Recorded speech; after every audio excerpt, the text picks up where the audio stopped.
Good morning, here in the room and from afar, everybody who follows it on the web live. And welcome to a session I've been looking so much forward to, Women in the New World of Work. So I hope you will have it like me, that you'll learn a lot from this distinguished panel. Just prepping for this has been a journey for me. And I'm glad that we're in this lovely and cozy setting, because we're going to have a conversation. You're not going to hear a lot of speeches. You're going to have a lot of conversation. And I hope we'll all be on this joint learning journey together that will result in good action when we leave this room or turn off the web link. So I also want to invite you to tweet your heart out, #WEF19, because we also got to make sure that this conversation gets outside of this room. So my name is Katja Iversen. I am the president CEO of an organization called Women Deliver. And as we say a little polemically, women deliver and a lot more than babies. We're an advocacy organization. We work to drive investments, political, financial, social, in gender equality and girls and women. So looking at these issues is absolutely key. I'm also a strict time police.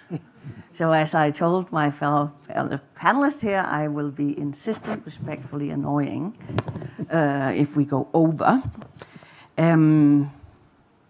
In Women Deliver, we work on the investment case in girls and women. We know it's the right thing to invest in girls and women from a rights perspective, but we also know that from an economic perspective, it really is smart. When you invest in women, there's a ripple effect that goes way beyond the individual woman. It affects families, communities, countries, economies, and everybody wins. So 2018 was a pivotal moment for gender equality. We saw it here in Davos with some beautiful speeches. We saw it when the G7 took gender equality as one of the big issues. And we see it in many of the economic discussions today, much more than we have ever seen before. But we are still, despite the progress we're seeing, we're still looking at a workforce that excludes some places, underpays, and overlooks a good chunk of the available talent. And what team would win if you put half of it on the bench?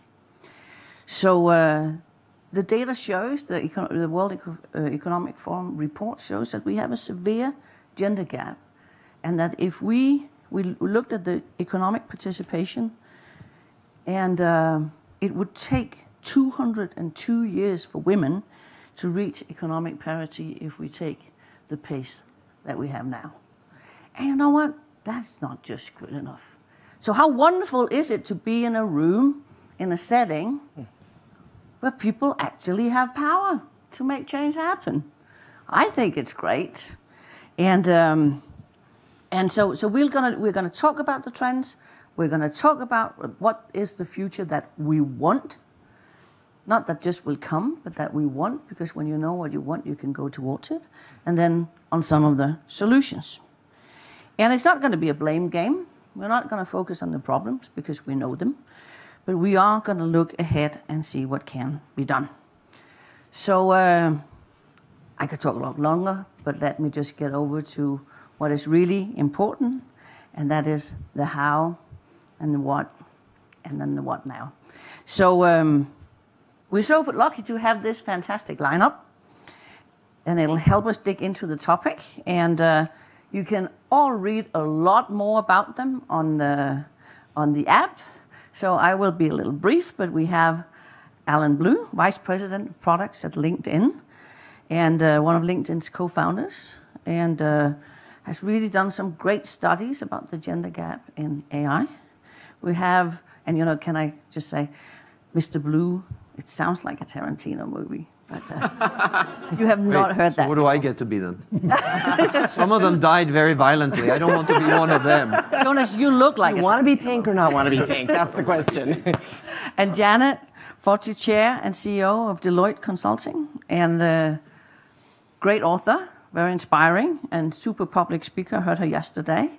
And you often speak on the changing business landscape, the C-suite of tomorrow, tech disruption and leadership.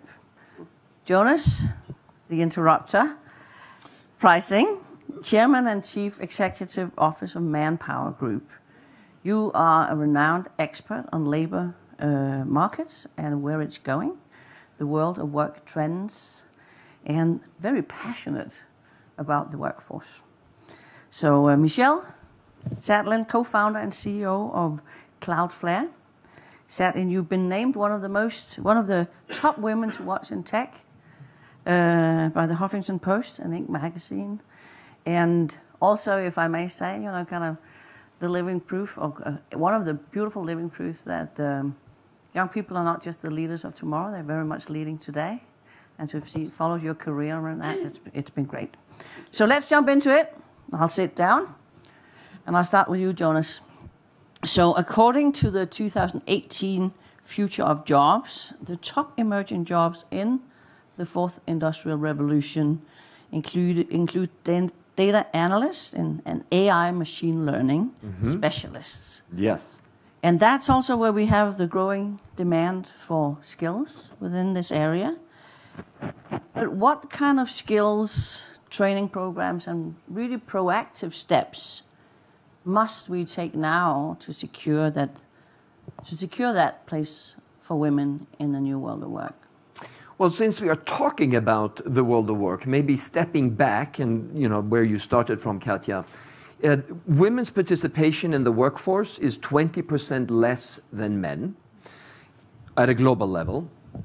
And with the structural changes that are happening in labor markets, demographic changes, so slowing growth and or declining populations in a lot of the developed world, the impact of technology, individual choices, and the way companies are thinking about their business, the fastest way to generate additional economic growth would be to include more women into the workforce at all levels. So it's a macro issue, and for that reason, very important, especially since all of you know, I'm sure, that women tend to be and are in many countries more educated than men at higher levels. So it's an underutilized human potential at a time when the world and many of you representing companies here are all looking for skilled talent to deploy into your organizations.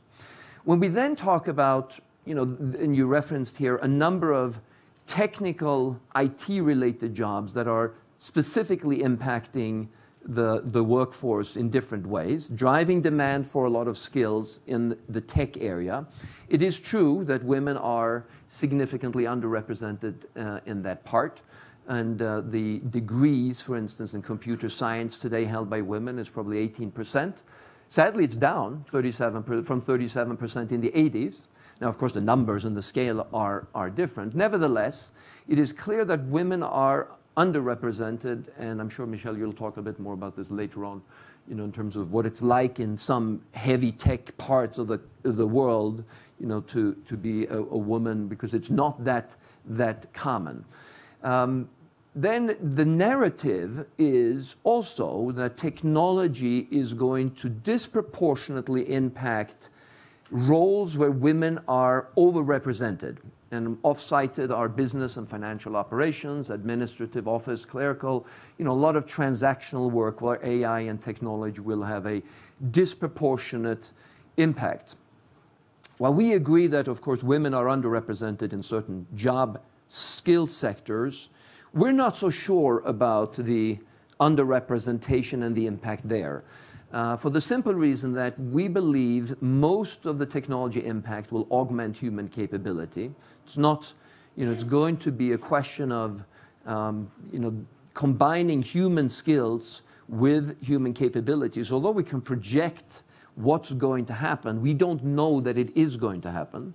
And at the same time, offsetting the overrepresentation or the underrepresentation or overrepresentation in sectors where it's going to be impacted, we also know that women are overrepresented in sectors where technology is going to have a major impact and where there's going to be tremendous growth, for instance, in healthcare and other activities. And there you could imagine that growth is actually going to occur at a faster rate, even than in those that are overrepresented but declining. We just published a survey that talked about the impact of technology in companies, and 85% of the companies said that we'll maintain the workforce or increase the workforce. So I don't think that story is done.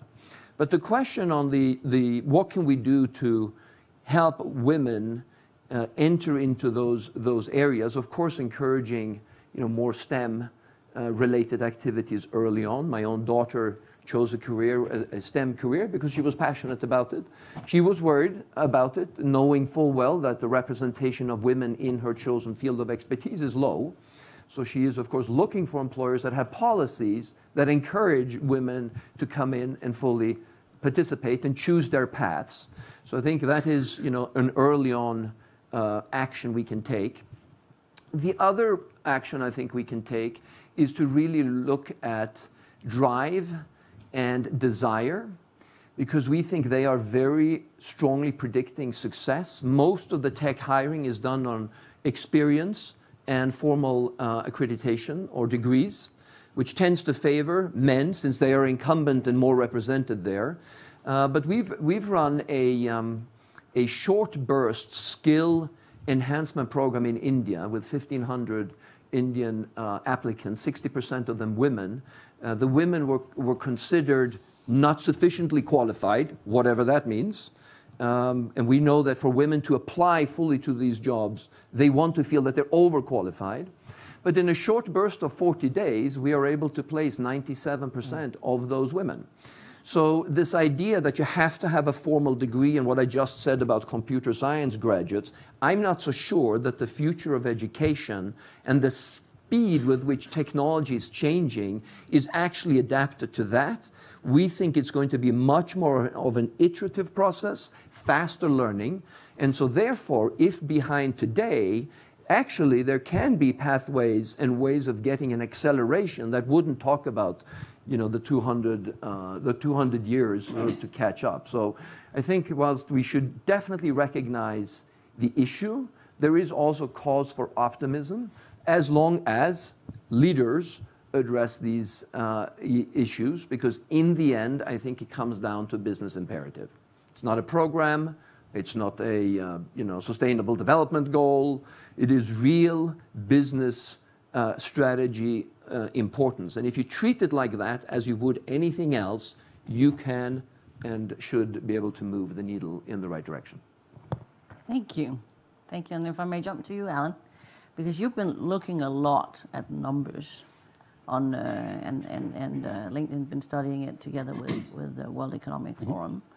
And it shows that in the AI workforce, it's only 22% of the workforce are women. Yep. So what is, what's the consequence of that? And what do we do about it? Well, so artificial intelligence, machine learning, and so forth are becoming fundamental to the way basically all pieces of technology are built. So your phone has it, your bank has it, like this endless, it's kind of everywhere. So it's important as we go forward to make sure that we are designing and building all of that technology the right way.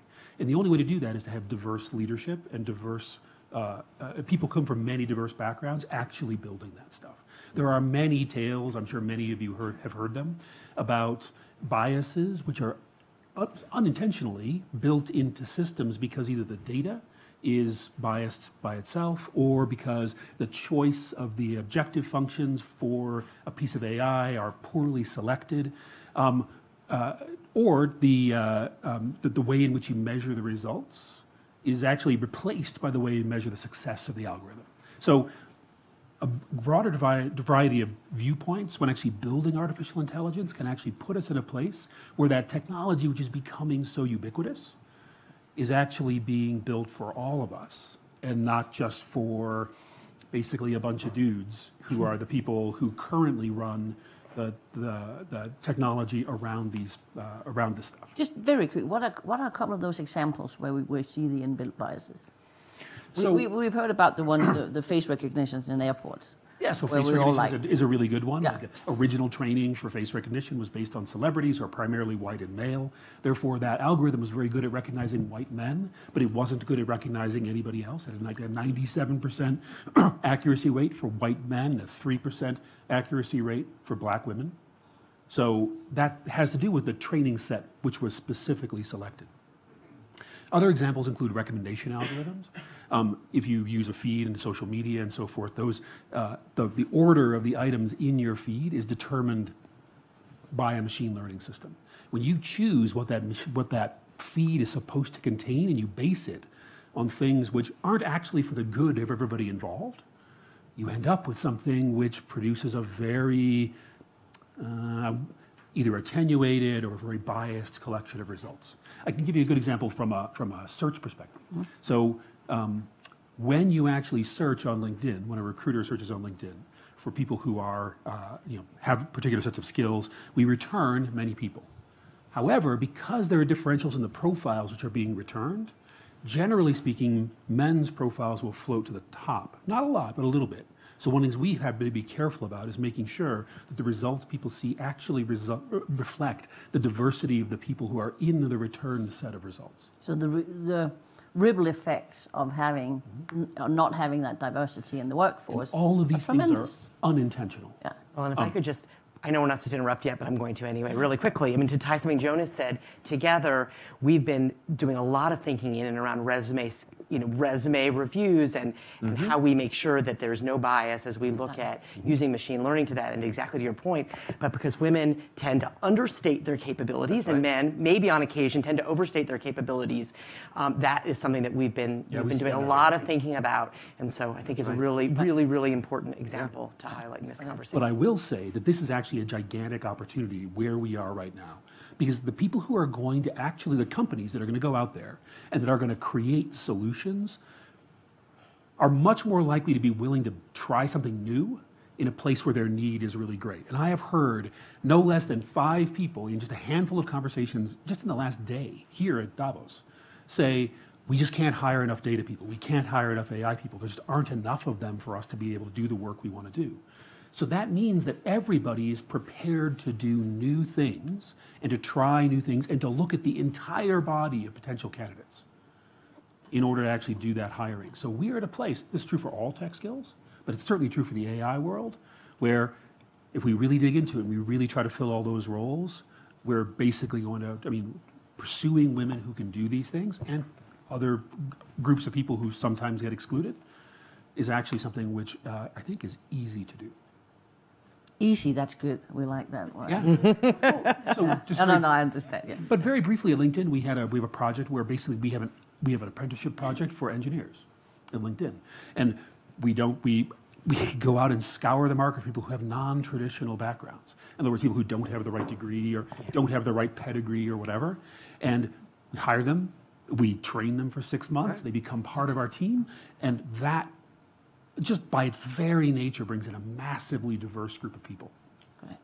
And the reason we're doing that, the reason we're willing to do it, is because we have such a strong need to hire in the first place, to the point of business imperatives. Right. Mm-hmm. And Janet, your survey that you have that you've just done, the Deloitte Global Human Capital Trend Survey, showed that 72% of the respondents said that AI robot automation are important for the workforce of today, but only 31% said that their companies were ready. That would be a consistent theme that you're hearing. Into yes. Because if we have here in Davos that people say we can't hire enough, we got to do it. That also kind of indicates that we're not entirely ready because we don't have it yet. So so you're a female industry leader, and you've been in the tech world for a while. And you're ready to size it. How do we do it? Yeah, so great topic. And first of all, thank you for the opportunity to engage in this conversation, in this forum, because I think it's incredibly strategic from a business perspective, and it's the right conversation to be having at this point in time. So really appreciate the ability to engage with all of you in this discussion. as I've been thinking about this topic, I've been thinking about it through a number of lenses. One is how to help organizations broadly be successful in and around how to drive change and transformation in their organization using emerging technologies and AI, very much to your point, which was very well made, and sitting sort of at the center of the conversation. If I think about the things that are differentiated for women, there's a handful of things that I think are important to layer into the conversation. The first is, as executives and leaders in our organization, regardless of gender, to go on your own learning journey in and around the emerging technologies and stay and invest in being current is incredibly important. And very much to the point, actually, that has already been made on the panel, for women, it's a great opportunity, if you haven't had the background in education, to jump into the mix and get current. I'm a technologist by background as well. I spent my career at the intersection of technology and Wall Street, so very male-dominated and very required to stay current and fresh. But for those people who haven't had that requirement in their career to date, this idea of getting current and staying current in technology in this era of continuous learning is a wonderful opportunity for women to jump into the conversation. Yep. We've driven a program to create tech savviness across our organization. It was actually conceptualized by one of my women leaders and led by her because she saw not only the need for the organization, but explicitly wanted to make sure that women were in that conversation at the more senior levels. The second thing is to ready the organization. You certainly highlighted the statistics in terms of the disparity in what organizations feel they need and the readiness of their workforce. What I take confidence from and what we've seen change in the survey data over the last couple of years is the conversation has shifted to, I need all net new people, to I can invest in reskilling my existing people. So twice as many of our executives in a survey we just completed said that they were investing in reskilling their existing teams versus trying to hire all net new. And I think that's a really important part of the conversation. So how does that tie into women and developing women into being really effective in this dimension of the market? We talked a little bit already today. We certainly know and understand that helping girls get comfortable and confident in their technology and, frankly, more broadly, STEM-related capabilities continues to be a really important drumbeat. I think is very well understood as a topic, and many of us are investing, myself personally, a lot of energy into helping young women and girls get excited about the topic. We know that coming out of undergraduate education around the world is actually pretty balanced. From a broad STEM perspective, less so in computer science, as you highlighted. Mathematics. But mathematics is very high. That happens to be my personal background, so I have some bias there. Mm-hmm. And when you think about machine learning and AI, math is a very, very organic and probably the best in many ways capability to that end. So keep your sort of eye and attention up for math. But what I want to focus on in this discussion is women staying engaged once they've started their careers. So I just sorted through some survey data, which frankly I couldn't believe, and so I went back and looked at it again, that in a number of countries, the percentage sits at 20% of women who have already chosen to matriculate into technology careers are strongly considering leaving, and in a number of countries, it's up at 35%. So I think an additional focus and dimension of the conversation needs to be in and around keeping women who've gone through all of the challenges that we've been talking about for years in terms of navigating their way through being an 11 and 12-year-old girl and how hard that is to keep focused on many levels, by the way, but to keep focused in conversations that are historically male-dominated, but creating environments where women want to be successful and continue to advance their careers, incredibly important. I had just a quick anecdote. I was with a young woman recently who said that she was 2 years into her career, coming out of a technical background, and could not get placed into a technical role on a program in her organization because she'd been automatically shifted to do some program management work, which played to her strengths in terms of being a good collaborator, and 2 years into her career was not being considered for more technical roles. Because she already was viewed as being behind, and so she was tending to opt out. And then the last thing I would say is important to think about is the idea of running a truly collaborative organization is increasing in importance in the conversation, as it should be. And technology and how technology is positioned in all of our organizations is not something that is off to the side or left of center, but needs to be in the center of a truly integrated conversation in the C-suite among our teams. And we certainly know from lots of research and conversation that plays very much to women's strengths in terms of communication, in terms of how to navigate complex dynamics from an EQ perspective, and making sure that you're thinking about either as women leaders or women in your organization are positioned to help think very deliberately in and around how they can help create a more collaborative environment to drive success in the organization. So those are a few of the things I've been thinking about and working on. Thanks, and we have more that we'll come back to. I'm sure you do. I can see I it know in your that you eyes. have more thoughts, but Michelle. Yes.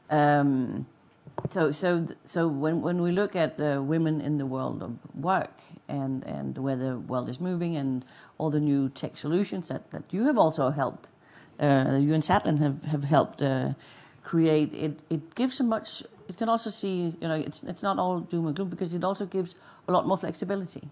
Yes. The in the office 9 to 5 world is being dismantled many places. We see it in so many new flexible ways of working, but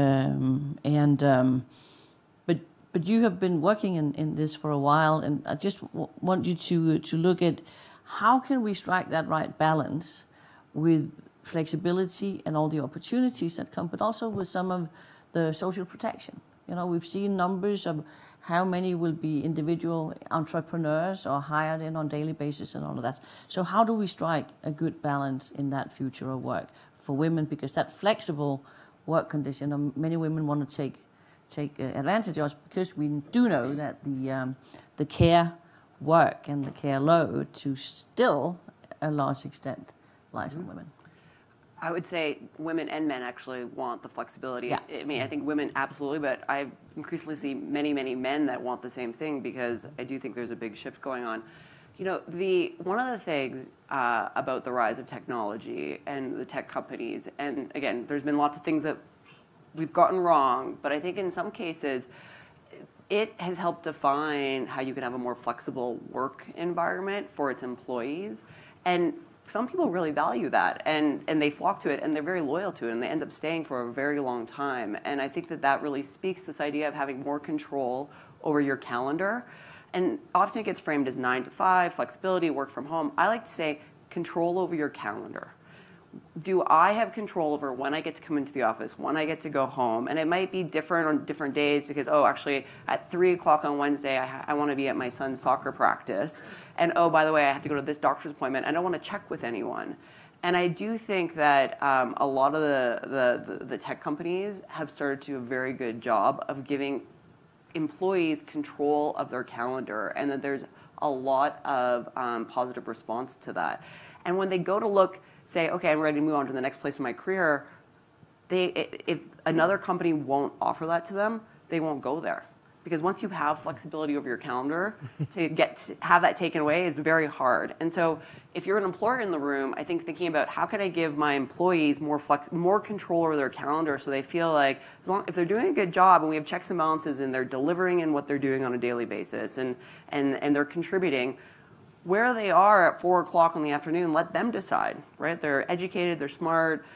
I think that conversation is, again, as an employer, is really important, because there are other companies doing it. I mean, if you work at Google, you work at Facebook, these people have tons of control over their calendar, and it's really hard to get them out of there unless they have that and wherever they're going next. And so I'd say as an employer, think of that. If you're an employee or you're thinking about you want to go in what you're doing next, you should be looking for that, because it'll drive satisfaction in your work and what you're doing on a daily basis. And so when it comes back to staying in the workforce and being saying, am I happy, am I satisfied? I think not all of it, some of it comes back to, do I feel like I'm being treated like an adult and that I have control over what I want to do, and so I can balance all the things that are important to me, whether that's exercise, whether it's family, whether it's extracurriculars, nonprofits you're involved in. I mean, people have a whole broad portfolio of things that they're interested in, and it's different for different folks. But I think, again, if you have control over what you're doing, and I think this is really important trend that's going to continue to grow, and the companies that do that are going to win in terms of attracting the best people to them. And if you can attract the best people to your companies, you have an advantage over your competitors. That's right. And I think that, again, that will look different for different companies, but I really do encourage you to think about it. The one thing I'll just say as an entrepreneur, and it's come up a couple of times here, and this is, again, if you want to start a company or you're thinking about, oh, actually this AI thing sounds really important, but I don't really even understand what that means. It's come up about fast learning. I always say, like, the rate at which you can learn is a huge advantage. And if you're curious, you can almost solve any problem. And it's, if you don't know what AI means today, I'll take a step back. Cloudflare, we're a performance and security company. We run one of the largest global performance and cybersecurity companies in the world. We are a very technical company, very technical. We're about 9 years old. I started this company with no background in this space. And so my two business partners knew a lot about the space, and I knew nothing. And the idea is, like, on day one, I really couldn't really contribute to the problem set. I had other skill sets. I was very good at getting things done, and so I found partners who valued that, and now today I know a lot more. But the point is when we started, there was 8 of us in the room, and it was 7 engineers and me. And we go for lunch every day, and the engineers would be talking about the code they were checking in, this problem they're solving on, and I honestly could not understand what they were talking about. I would keep a list of all the words they were using. I'd go home, I'd go back to my desk in the afternoon, I'd Google them all, I'd look them up. The internet is the greatest resource. All this stuff is free. You just look it up, and you're like, okay. And the next day, I'd start to try and use it in my conversation. And then I'd say, oh, when you were talking about this, like, what about that? And all of a sudden, again, it wasn't a 1 week later, but I mean, it was a month later, 6 months later, within a year, you're like, wow, actually, all of a sudden, people are coming to interview, and I'd start to speak about something. They're like, wow, you know so much. How did you learn? Like, how do you know so much about this domain? And again, fast forward today, I think I know a lot more. And Matthew, my business partner, likes to joke, Michelle, now you're one of the world's leading experts. But the point is I didn't start there. And so this idea of, like, reskilling or the fast learning or these acceleration programs, like, they're real. And you can go to a 6-week program that Manpower helps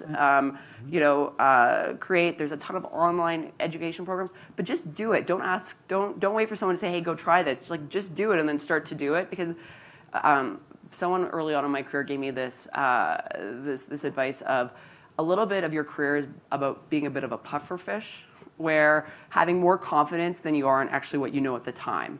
And if you can puffer fish a little bit and lean in, you can actually get a long way away. And now, I think the other side is if you lean too far in and then you become a fraud. So you don't want to do that. But I think pufferfish is actually a good analogy, and I don't want to generalize, but I actually think it's a good analogy for more women too, because a lot of the confidence, and you think, you undersell what you can do. And I think it's saying, actually, I knew more about this today than I did yesterday. And so if you're curious and you have a high rate of learning, like, I just encourage you to do it. And if you didn't understand everything that Alan said, look it up online this afternoon. And all of a sudden now you're like, you know more about AI than 90% of the people out in the Congress Hall. I think this is a wonderful technical discussion.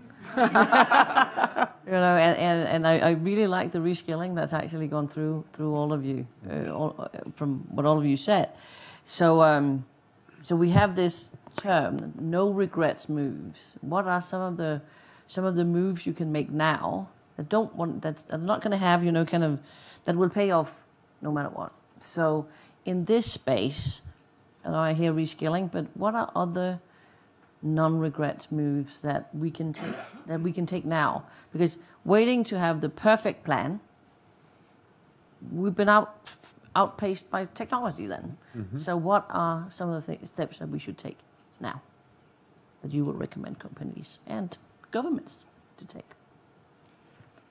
I'll go. So I would be remiss if I just not put a enormous underscore in bold on what Michelle said is individuals, the move you should take now is commit to either getting or staying smart on technology and find whatever works for you to stay and get current. I just want to double underline and underscore that. As organizational leaders, we haven't talked too much. You hinted at it a little bit in your example. The intersection of the AI conversation and the ethics conversation is a really, really important one. And I do believe if it's one that we don't crack the code on, it's actually going to slow down technology progress, rightly so.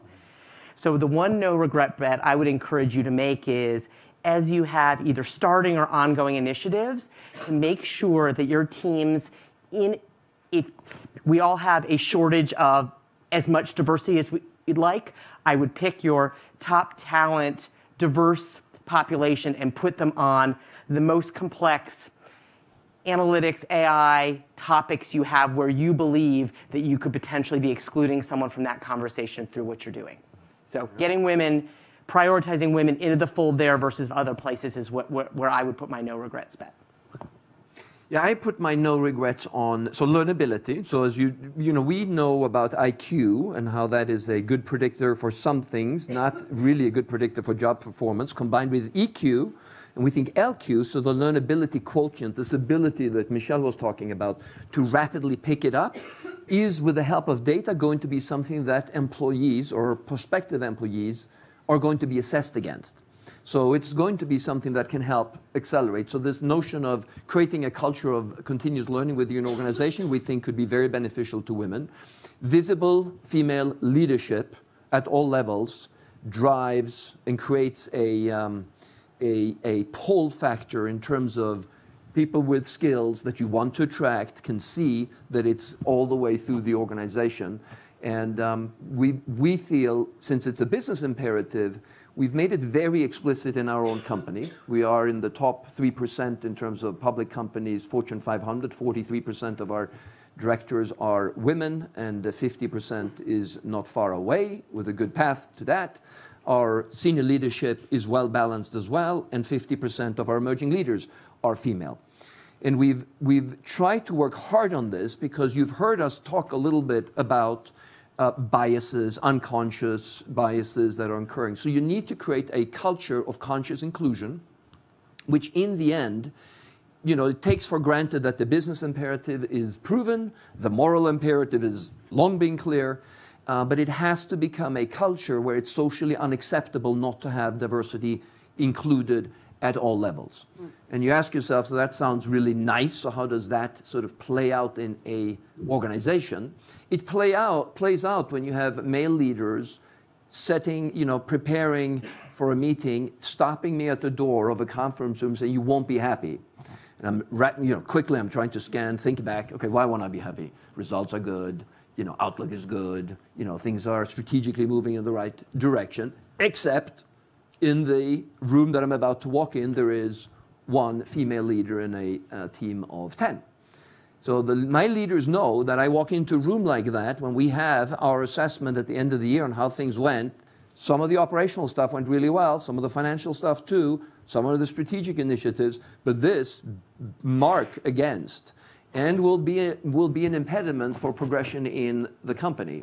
So when you get that kind of socially when you get that into your culture, the whole organization at all levels starts to move. And we have been surprised that and I'm not saying we're perfect, number one, and I'm not saying we're there, number two, but I've seen enough to know that when you tackle it as a cultural issue blocking strategic progress, like you would do on any other very important business imperative that you as a CDO have to push through, we can see the needle move and do so across the organization to a much greater extent than, we had programs around gender diversity, diverse slates that everybody had to have before anybody could be hired. So I think those would be three things that would be really good, and you'd never regret them. Maybe some of it won't be for tech skills, but for sure, you'll drive better business performance because you have diversity of thought, and as Alan said, diversity of thought in a rapidly changing external and internal environment is going to help you make better business decisions and run a more successful business. Great. Just building on that a little bit, diversity of thought can actually also fit really well with a hiring project.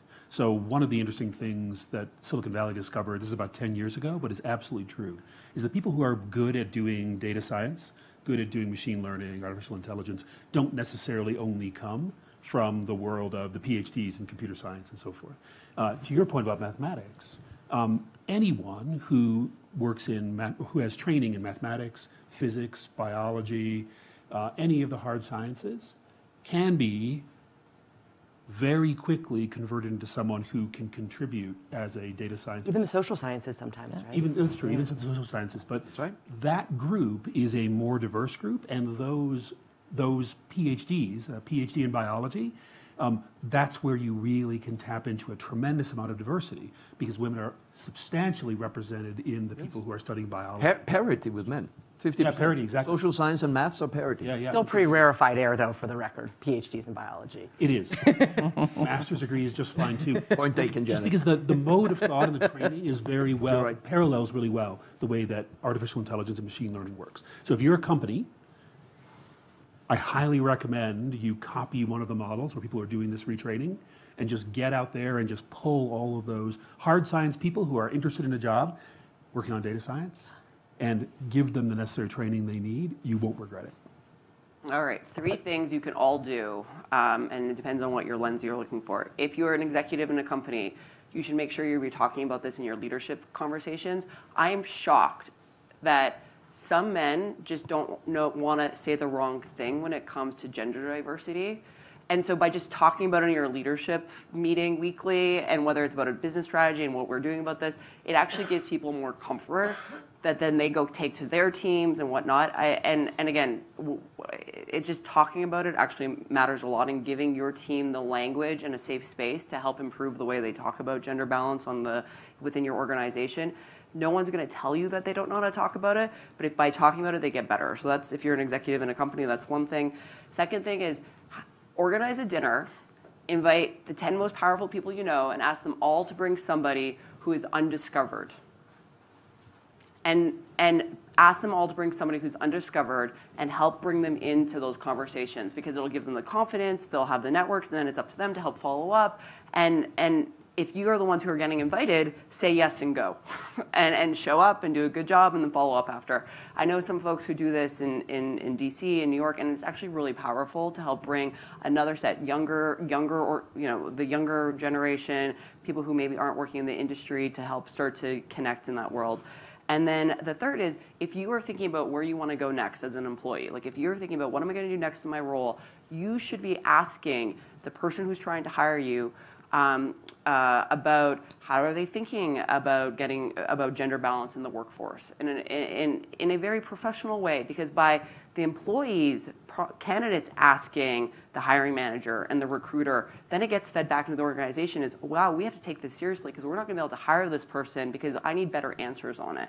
And so I think it's both from the employer perspective, but then also as an individual, the sorts of things you can do as you go through an interview process to help move the conversation forward. And I will say that, I think that the fact that the conversation has come forward, and it's a very diverse topic. Yes, last year, Prime Minister Trudeau, he speaks a lot about gender balance. I'm Canadian, and so I grew up in a world in a country where it was just very common. Last year, he was here at Davos speaking, and I was sitting next to an entrepreneur from Israel, from Tel Aviv, and Trudeau was speaking about how important it is to have women leaders in your company and all these sorts of things. And he turned to me, he's like, wow, I really need to think more about this.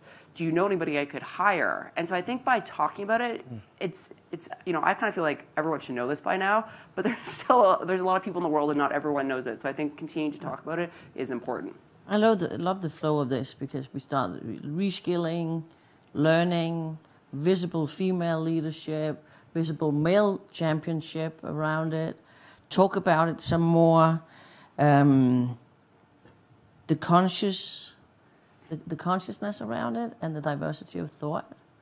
And then we went for dinner.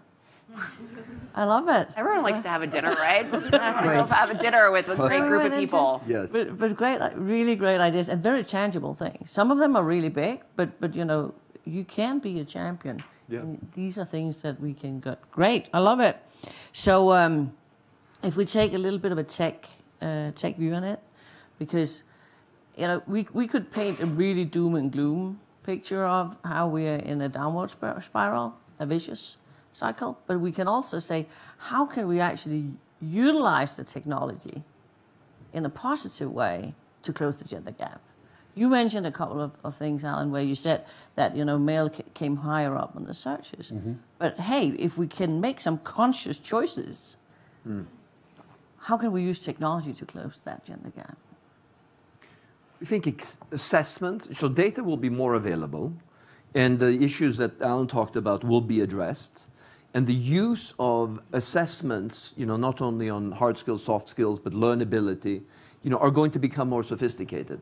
So we think, the technology, as the technology advances, the ability to scrub for the biases that are evident today in the existing assessment tools, but also in just general hiring, as most people like to hire people that talk like themselves and look like themselves.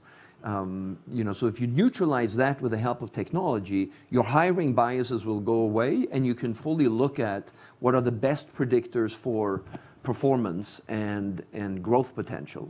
And I think that's where there's a lot of promise in terms of understanding and bringing in, a more balanced, recruitment of women at all levels. Because I think, as you've heard, we know that men tend to overstate their capabilities and confidence in their ability, and women tend to understate it. So if you don't have a conscious inclusion mindset, you're going to take this as an interpretation. Your interpretation is going to be, well, she really doesn't want it that badly, and he really wants it a lot, and he's probably going to work harder, so therefore. Whereas in reality, that's not true, because it's just a different mindset that you have to compensate for. And I think technology will help us do that to a much, much greater degree than is the case today, and help us make fact-based decision as opposed to just, emotionally based decision and based on, what we have as a bias. That was also some of the things you touched upon, Janet. Can you elaborate a little bit on that? Yeah, maybe I'll pivot just a teeny bit. And I read a lot, and I skim a lot of what I read, by the way, for the record. But a book that really engaged me, that I think was really important in this conversation, is Mismatch by Kat Holmes. So if you haven't read it, I would at least do and then she's got a couple YouTube videos as well. And she comes from a design perspective. We haven't talked about design much today, but she talks about inclusive design and how to think about, as you're designing, whatever you're designing for your employees, for your customers, for your clients, how do you think about that through a lens of inclusivity versus exclusivity? And it was a very, very powerful conversation that she lays out. Both the history of how many wonderful inventions were invented out of people trying to solve problems where not everyone was on the same playing field, but how you advance that to the technology conversation for today to create not only an even playing field, as we've been talking about here, for employees, but a much broader worldview in terms of inclusive design as we think about how technology continues to evolve our world. So that was a new frame for me that I frankly hadn't thought about sort of through quite that lens, that I found really compelling. Right. Nice. And Alan, you have a comment on it, or? So I think there's a large number of things to say here. So I think a lot of it has to do with technology actually can support flexibility. So flexibility in learning. So there's a lot of experimentation going on, as we all know, in the world of online learning, video-based learning, non-real-time learning. Technology enables those things. In terms of being able to work remotely, in order to be able to manage your time more effectively, spend the time that you need to spend, splitting between whatever it is, your other set of responsibilities, family, whatever it might be, and the work you do, being able to do that remotely matters a lot. So there's a set of basic technologies which enable us to work in more flexible ways, which I think is going to be valuable for everybody. Even when I think about the future of work for somebody who is, let's say somebody who's been working a retail job and wants to move into a job which is more high tech, getting the flexibility from that job necessary to be able to go do the training you actually need is like essential. This actually brings us to the question of government and so forth, which is outside of the world of technology. No, but may I pick on that, because that's actually where I'd like to also, just before we kind of go into the next little fire round, picking up on governments and picking up, kind of the fourth industrial revolution. What do we need of private-public partnerships to close the gender gap? I'm keeping it focused on the gender, because we're starting to talk about structures, legal, and opportunities and barriers. What are the public-private partnerships and needs that we have? I think education sits at the center of how I've been thinking about that topic, and creating opportunities either for skilling or reskilling in collaboration. between governments, and I actually think when private organizations actually come together. So many of our organizations work closely together in terms of how do we bring the things that we are the best at. So we work with a lot of technology companies on how to help reskill, retool, or partner with community colleges, for example, partner with veterans, for example, to help bring them to the workforce. So that's a place where we've been putting a lot of emphasis, and I think is a critical part of public-private partnerships to that end. There's this organization in the United States called Path Forward, and I think this is brilliant. It's for professionals who have been out of the workforce for more than 2 years. And it's because they could have been carried for a loved one, it could have been because they had kids, helping them get back into the workforce through what they call returnships with the private sector. And it's a 4-month returnship where both the professional who's been out of the workforce for more than 2 years can come try and say, do I like coming back to the workforce? And the company can say, see whether there's a good fit. And at the end, if there is, there's a great. I think that this is the future. This is about tapping this part of the workforce that's out, but want to get back in and giving them an on-ramp back in. And again, a lot of those people happen to be women, but there are also men who maybe took time off to care for loved ones. And I mean, we participated in it. It came out. It was spun out of a company out of New York, and now it's a nonprofit that does this. And so, if you're a company in the United States, I encourage you to look into it. Path Forward, a wonderful group of people who organize it. If you're international, you can start the same sort of concept in your country, whether it's through the government or just start as a nonprofit and help go around. Because again, which country doesn't need that? People who've been out of the workforce, who are already trained, and help them get back into the workforce, and it's a win-win for both the company and for the employee. And I think that's the future. So I'm a very big fan of that concept. You know, when I look at and when this gets debated a lot, if so I think we have to look at the participation as a whole, and all kinds of governments and initiatives from companies try to tackle parts of them. Yet when the evidence is very clear. You fix elder care and you fix child care, women's participation in the workforce increases. The problem is it costs a lot of money to do it. So therefore, other initiatives, encouraging people with bonuses to have more kids and, doing all kinds of stuff just don't work.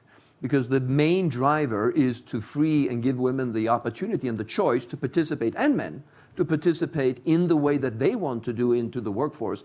But if you don't solve those basic fundamentals, you are going to, for sure, have less women participating in the workforce to their fullest potential. So whenever I hear these debates around what else can we think of that could make it easier for women? Pretty straightforward. I'm like, it's pretty straightforward. It is expensive, so you have to figure that out, and you have to be committed to doing that. But all countries that have that as a base layer have much higher participation rates, parity in participation rates, and then men and women can choose whatever version of participation that they choose and that they want to have.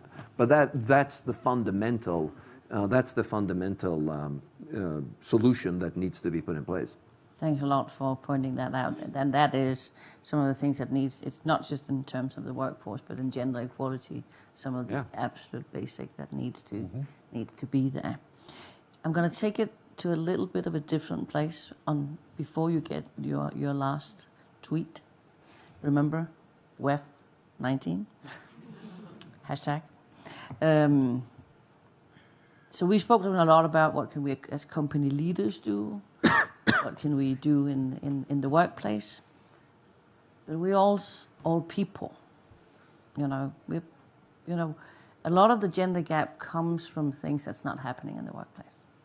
What can we as individuals, as parents, as moms and dads and friends and aunts, what do we need to do in terms of when we look at the workforce of the future, when we look at the gaps, and they are different than many, what can we do as people, as persons, individuals? Your best advice. Well, I can start. Mine's pretty simple and short, which I know you like, Katja, is I think just be supportive and encouraging to when someone says, hey, I'm going to go start this idea. It's so easy to find all the reasons why that's a bad idea, but saying, wow, that's really cool, good for you. I'm thinking about trying to apply for this job. instead of saying, oh, are you qualified to do that? Just saying, that's great. Like, if I can be helpful, let me know. I think just sometimes just being supportive and saying, that's great, you can do it. I mean, whether you're a parent, a friend, a relative, it's amazing. People find all the reasons not to do something. And it just, I don't know, it's a human flaw, I guess, versus the reasons to do something. And so sometimes being that person in someone's life who says, that's great, go do it, you might not even know the person very well, but can make the difference between them doing it and not doing it. And I think back to people in my life who I didn't know well and who made some comments, and it's like because of them that I had the courage to go try and start a company and pack up my stuff in a U-Haul and move something where it makes no sense on paper, but I did it anyway. Thanks. So I was going to go someplace similar, maybe with a slight twist, which is to both carry yourself with confidence and commit to building confidence in others. Yeah. You gave great examples of how to do that, but I do believe that's in addition to all the things we've talked about in our organizations and as individual learners, but confidence is the thing that I think is incredibly important in this conversation. Role modeling is on that, yeah. I'd encourage anybody to, whatever you're passionate about is a very good predictor on what you're going to be good at. So just as Michelle says, even if it seems unlikely, if they are passionate, encouraging somebody to do it. And we're going to be working a long time.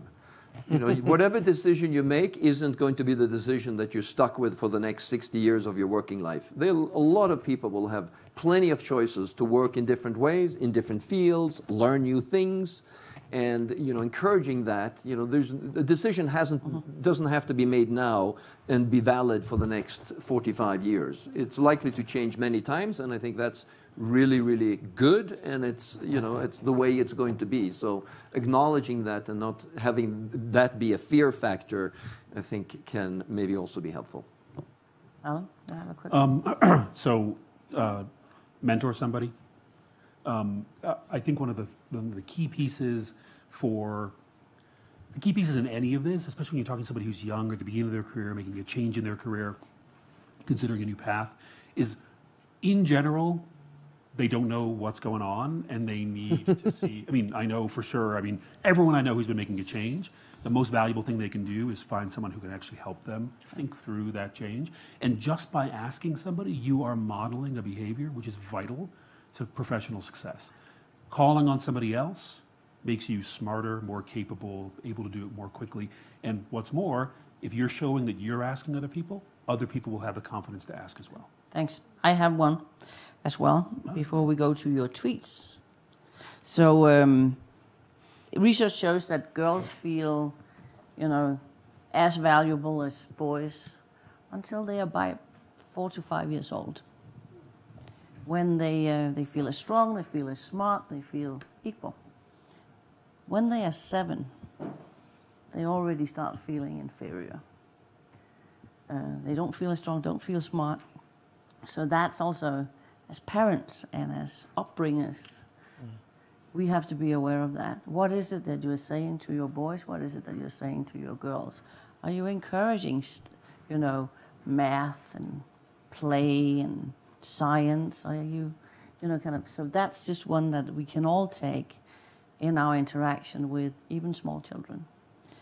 And and then it's, of course, the narrative. How do we speak to boys? How do we speak to girls? That comes in, and it comes so early. You have one tweet, and it's, a little more than 140 characters. And your thought on how the best way to leverage tools like AI to close the gender gap and make sure that women are equally represented in the future work. You got it, Jonas, I can see that. Hire more, promote more, lose less. # women leaders, # learnability. Love it. Woo!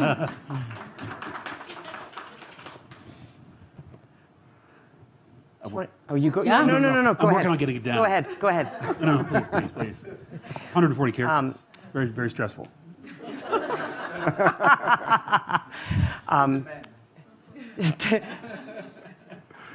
2019, when ethics and technology come to the center, women have to lead here.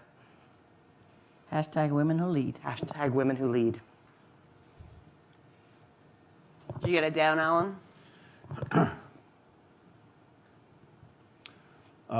Sure. So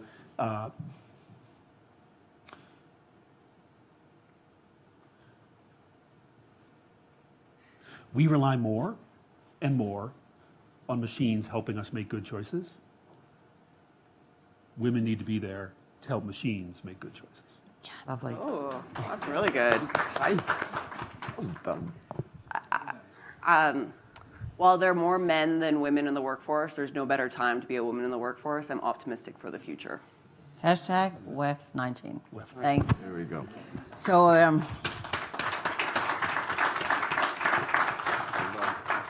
I don't know about you. I feel very inspired. I also feel less anxious because we got good people on it. And we got good people on it to really look at consciously how do we close that gender gap. You get now 15 seconds to think about what you're going to go home and do. Michelle? Thank you. Yes, please. Thank you so much, Jonas. I can say, write it down to yourself, go home and do it. But, and I also urge you not to let this conversation stop here, because, you know, words that not lead to actions are worthless. So really take it home and look at what in your situation, in your company, in your government, in your situation, your family, what is it that you can do to make sure that women are equally included and leading in a global workforce and in general. So Women Deliver has a little occasion where we can be discussed more. We are the hosts, or I'm the host with Prime Minister Trudeau of the world's largest conference on gender equality in 132 days. Not that we're counting or anything like that, but it's 7,000 people on site in Vancouver, Canada, and 100,000 off site. And one of the discussions we're going to have is in the private sector pre-conference is about the future of work, because we really need to keep the not only conversation going, but the action growing. So I encourage you and invite you to join us in Vancouver or online for those debates, and really to take action on this, because it takes all of us. It's everybody's business, and it can't be business as usual. Thanks a lot. If we scale up the status quo, we'll never see the change we need. Right. Thanks a lot to a great panel. Thanks a lot to a great audience.